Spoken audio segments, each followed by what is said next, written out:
Yeah, I'm good. Okay. I'm good. Thank you. Thank you so much, Mika. Okay, Dr. Stein, I want to thank you for your interview. Overall, the first question I want to ask you is, what does the first 100 days of a potential Stein administration look like? Great. So I can tell you right away on day one, I will pick up the phone and instruct Bibi Netanyahu to end the occupation and the genocide and to call his troops off and stop the bombing and, the murder. He will not do that, we know. However, the U.S. basically controls the weapons and controls the diplomatic cover and the economic aid, the military aid. So we can basically shut down this genocide. That is number one. Number two, we declare a climate emergency because we've got a climate emergency. And simply by recognizing it, we unleash over $500 billion every year in emergency funding to transition us to a fossil fuel-free economy. The goal is within 10 years, and to create millions of jobs in order to do that. So no worker left behind, so that people who are working in fossil fuels or nuclear or the military, they have a new job, which is healthy for them, healthy for the economy, healthy for our communities, and for the climate. That's number two. Number three is we legalize cannabis and we begin a policy of managing substance use as a public health issue, not as a criminal issue.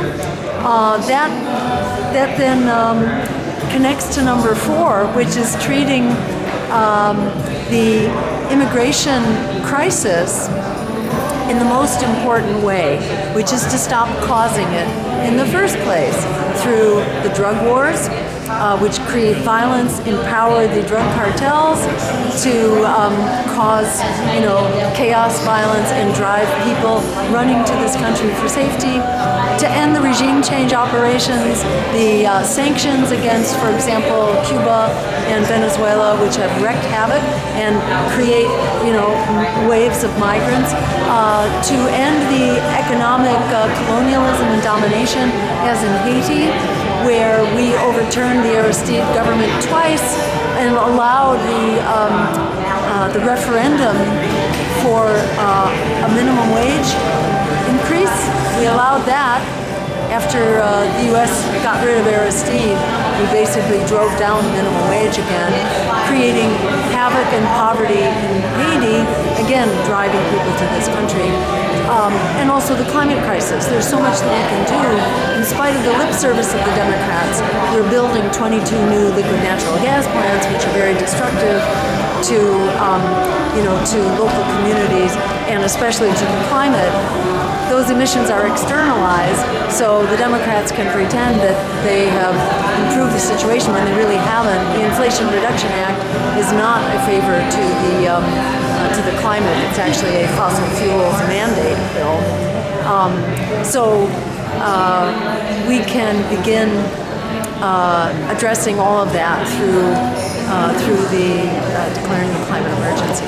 So these are some of the many things that we can do to ramp down the migration crisis and then begin investing not in a wall, but in a civil infrastructure so that people who are still coming, even after we have backed off on the drivers, so that they are processed promptly and respectfully.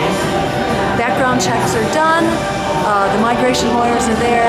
People come in, they get their papers, and they go to work, and they bring resources and prosperity to our communities, not a burden. Those are some of the things we'll begin. Another thing, actually, is we will take AIPAC to court for violating the Foreign Agent Registration Act, which means instead of having this money basically on behalf of the State of Israel, we have our elections that are without foreign interference. We revive town hall meetings so that elected officials are accountable to their constituents, not to their donors. They need to be meeting with their donors, not their donors. And we also take corporate media to court for violating the antitrust laws. Well, it sounds like a very busy first few months. One question I also want to ask you is the other war in Ukraine. Yes. How do you propose that we wrap that one up? So we need to have dialogue is what we need to do. The war effort in Ukraine was a misguided proposition from the beginning. It's long been known that the U.S. promised we would not move 1 inch to the east since the promise was made by James Baker. Russia does not want nuclear missiles on its border in the same way that the U.S. did not tolerate Russia's missiles in Cuba back in the 1960s. So this is the Cuban Missile Crisis in reverse right now. And those missiles, they're nuclear compatible, but they can be switched out overnight. And they're already all over Russia's border. But Russia's saying not in Ukraine, because those are within minutes of Moscow.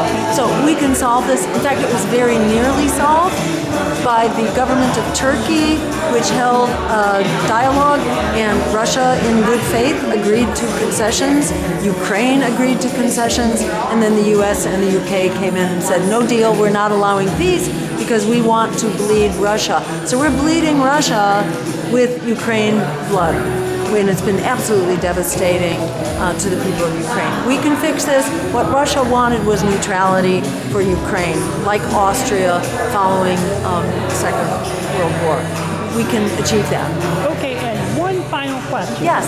I heard through the grapevine that a horrible grand wizard tried to endorse you. Would you like to comment on that? We have rejected that endorsement, and we are not parading that endorsement. Kamala Harris received an endorsement from one of the worst war criminals in history, that is Dick Cheney, and is wearing that endorsement like a medal. We say no to such endorsements. Even a more minor, a more minor criminal than Dick Cheney, sort of one of the arch war criminals, initiated the war in Iraq for weapons of mass destruction which did not exist, which, has been led to a whole series of wars and the deaths of millions of people, millions of innocent people caught in that crossfire. So we absolutely reject that endorsement. And the fact that the Democrats are trying to turn that into a smear campaign is just evidence. The problem here is genocide. That is why they are losing votes. If they would enact a weapons embargo right now, they could perhaps regain those votes. But they're more interested in killing children and staying the course on the genocide than they are in winning the election. Well, thank you very much for your time, Dr. Stein. And I want to wish you likewise. the best of luck with your campaign. Thank you so And much. please come back to Seattle again. We enjoy having you here. Seattle is amazing. It's It really is. exciting to be Take here. care. I say go Seattle. Thank you. Go Seahawks. Yes.